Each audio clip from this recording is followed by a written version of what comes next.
अगर आप भी चाहते हैं नए वीडियो एवं नए ऑडियो देखने एवं सुनने के लिए तो हमारे गोल्ड स्टूडियो चैनल को सब्सक्राइब जरूर करें एवं बेल आइकन दबाना ना भूलें।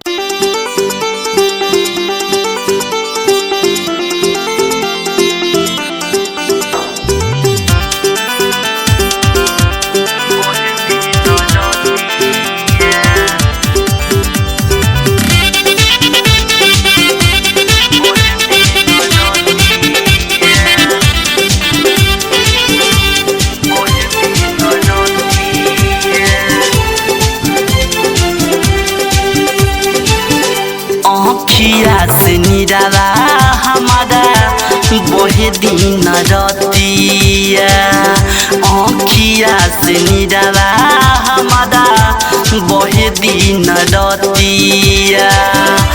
आइल रक्षा बंधन के बानी हम के रखिया, अखिया से निराला हमारा बहे दिन रतिया। अखिया से निराला हमारा बहे दिन रतिया।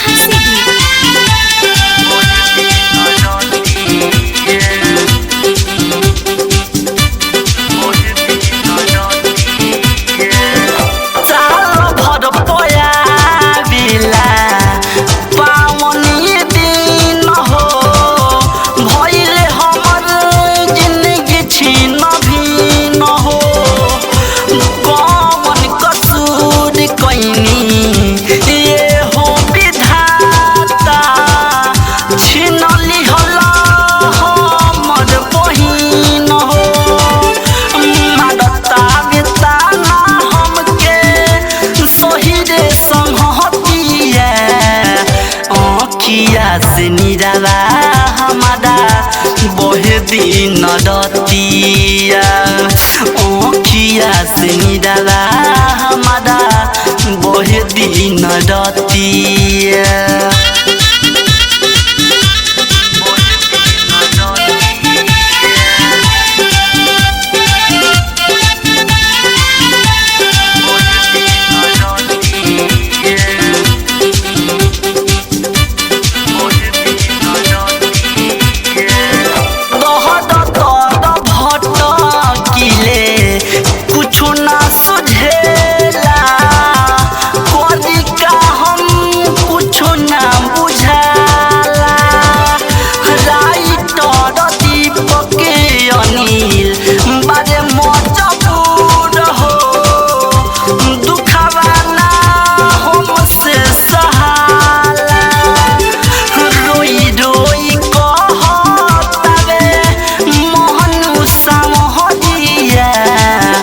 अखिया से निराला हमारा बहे दिन रतिया, अखिया से निराला हमारा बहे दिन रतिया। रिकॉर्डिंग बाई खुशबू स्टूडियो हरसिद्धि।